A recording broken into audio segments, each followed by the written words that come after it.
27वीं आईनी तरमीम भी हो गई है, अब आगे क्या होगा या आगे हम क्या कर सकते हैं, हमारे लिए क्या क्या ऑप्शन मौजूद है या हमारे लिए कौन से रास्ते बचे हैं। पाकिस्तान तहरीक इंसाफ के बहुत सारे कारकुनान ये सोच सोच कर बहुत ज़्यादा मायूस हो चुके हैं, लेकिन इन सारे लोगों को ये बताना चाहता हूँ कि क्या आज तक आप लोगों को ये उम्मीद थी कि अदलिया आपके हुकूक की हिफाजत करेगी? क्या आप लोगों को ये उम्मीद या यकीन थी कि अदलिया जो है वो इमरान खान साहब के साथ इंसाफ करके उसे रिहा करवा सकते हैं? क्या आप लोगों की ये उम्मीद थी कि इस पार्लियामेंट पे मौजूद होते हुए पाकिस्तान तहरीक इंसाफ के पार्लियामेंटेरियन इमरान खान साहब को रिहा करवा सकते हैं? क्या आप लोगों को ये उम्मीद थी कि आप लोग के जो ये पार्लिमानी निज़ाम है वो इमरान खान साहब को मुज़ाकरात के ज़रिए या किसी भी तरीके से उनको इंसाफ देकर उसे रिहा करवा सकते हैं या आपके हुकूक आपको लौटा सकते हैं? अगर आपको ये उम्मीद या यकीन नहीं थी तो फिर आप क्यों मायूस बैठे हैं? ये तो इंसाफ आपने ही इमरान खान साहब को दिलाना है, या तो रिहाई आपने ही इमरान खान साहब को देनी है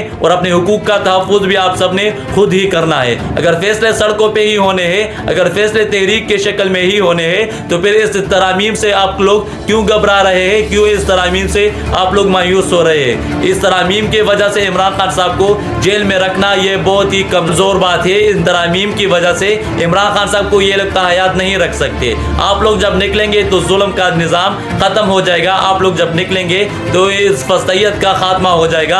आप लोग जब निकलेंगे तो आपको आपके हुकूक मिल जाएंगे। आप लोग जब निकलेंगे तो आपके लीडर को रिहाई मिल जाएंगी। मायूस होने से बेहतर है कि आप लोग पूरी उम्मीद रहे और आप लोग ये यकीन रखें और आप लोग ये अपने आप को समझा दें कि फैसले आखिरकार सड़कों पे ही होने हैं, फैसले आखिरकार तहरीक की शक्ल में ही हमने करने हैं।